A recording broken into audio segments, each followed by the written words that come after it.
मैंने जब ये एफआईआर की बात सुनी तो मेरी पहली प्रतिक्रिया थी कि ये इस बेकार इस सब पचड़े में पड़ते हो, सीधे उठाल करके डिटेन करो, जेल में डाल देने की व्यवस्था, बाद में कानूनी प्रावधान देखो, क्योंकि आपकी कार्यशैली वैसी हो गई है। कभी डिफेमेशन के बहाने आगे बढ़ते हैं, पहले राहुल जी के साथ किया, वही प्रयोग आप कोशिश कर रहे थे तेजस्वी यादव के साथ हो। सीबीआई ईडी आईटी का तो जो अपना आपने उसके हाथ में पकड़ा दिया है पुलिंदा, वो चल ही रहा है। तो मेरा सिर्फ ये कहना था कि लोकतंत्र में अगर इस तरह की परिपाटी होती, मैं आपको याद कराना, मैं बहुत छोटा बच्चा था लेकिन सुनता था गली गली में शोर है, इंदिरा गांधी चोर है। आज अगर ऐसा हो बोले हम, ये तो यूएपीए लगवा देंगे महाराज, ये ऐसे लोग हैं। मैं सिर्फ ये कहना चाहता हूं कि लोकतंत्र में प्रतिरोध का स्पेस तो रहने दीजिए ना। क्या आप इनकार कर सकते हैं कि करप्शन नहीं है मध्य प्रदेश में? व्यापम कहां हुआ था? तो मैं सिर्फ उस संदर्भ में मैंने कहा, और मैं रिपीट कर रहा हूं कि ये जो खुदरा खुदरा खेल खेल रहे हो ना यार, ये बढ़िया नहीं है। एक साथ एक लिस्ट बनाइए सारे विपक्ष के नेताओं की जिनसे आपको डर लगता है, और उन सबको जेल में डाल दीजिए। फिर अकेले लड़िए, अकेले जीतिए, अकेले अपनी तुड़ी बजाइए, अकेले 15 अगस्त पर भाषण करिए, सामने कोई हो ना हो, सन्नाटा पसरा हुआ हो। आप इस तरह का लोकतंत्र चाहते हैं, वो हमारे लिए चिंता का विषय है, और वो आपके लोगों के लिए भी चिंता का विषय होना चाहिए।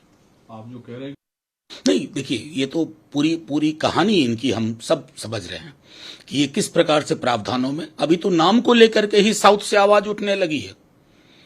क्या आवश्यकता थी?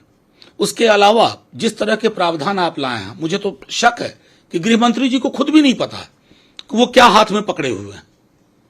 एक वाइडर कंसल्टेशन होना चाहिए। किससे किया आपने? अपने लोगों से। मैं तो सीधे तौर पे कहता हूं कि सदन में एक आप जिसको कहते हैं ना कॉन्स्टिट्यूएंट असेंबली टाइप करिए, और पूरे पे विस्तृत चर्चा करिए। ये माई वे और हाईवे नहीं, संवाद की प्रक्रिया से। तो भ्रष्टाचार की बातचीत यूं ही हवा हवाई होगी या तथ्य के साथ होगा? नहीं, भ्रष्टाचार की बात होगी तथ्य के साथ, लेकिन वो अजीत पवार जी जैसा मामला नहीं होगा कि भोपाल में गरजते हैं और महाराष्ट्र में स्नेह बरसते हैं, गलबहियां होती हैं। क्या रहा प्रधानमंत्री जी की साख क्या रही? आज प्रधानमंत्री जी, माफी के साथ कहता हूं, अब उनके मुंह से भ्रष्टाचार निकलता है ना, तो लगता है एक नए तरह के शिष्टाचार की बात कर रहे हैं। वो नए शिष्टाचार को जन्म दे चुके हैं। भ्रष्ट कहूंगा, आ गले लग जा।